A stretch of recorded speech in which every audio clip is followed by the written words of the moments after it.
We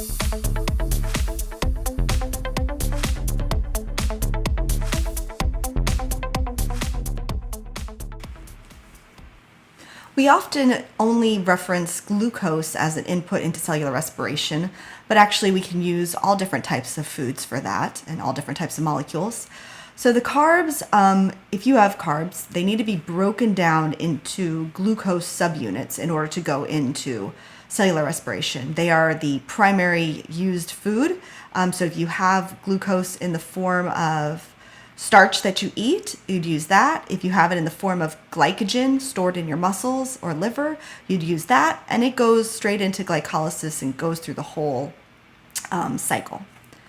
Lipids, which are fats and oils, remember, have to get broken down into fatty acids and glycerol. Those are their two main components. They have the most stored energy in their very long hydrocarbon tails, like those carbon-hydrogen tails. The fatty acids have lots of energy. They take longer to process, which is one reason they can, quote, make you feel full longer than like carbohydrates. You can see the glycerol goes into glycolysis and the fatty acids go a little bit later and they can be converted into acetyl-CoA. I do not need you to know for our class where they go into the cycle. I would want you to know what they get broken down into first, and then the idea that they feed into the cycle at different times. And then that, these notes on it, who's used first, who gets the most energy, etc. Proteins go into the cycle as amino acids. And remember, amino acids are the subunits of proteins. There's like strings of them that are put together to make a protein. But it's not the whole amino acid. They have to get what's called deaminated. So basically the amino group, the NH2, NH3 group, is pulled off of the amino acid because it's not used in any of the process of cellular respiration.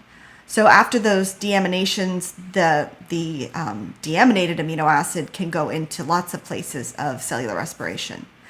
The deamination process happens in the liver, and then from there, the ammonia is turned into urine in the kidneys, and that's what released from your body. So your food doesn't really go out through your urine. Most of it's breathed out through carbon dioxide or built into body parts. But the part of food that does come out through urine is the part of the proteins, which is one of the reasons that you have to be concerned about too much protein intake. I mean, like extreme amounts, because you can have overworking of the kidneys with that. And the proteins are used after glucose and fats, so that's the last kind of resort for using for energy. And so that's one of the reasons why when people start losing muscle mass from restrictive diet, because it means they've gone through all their stores of both the carbohydrates and their fats. And that can be a bad thing because usually people are trying to lose fat stores rather than muscle mass or protein stores.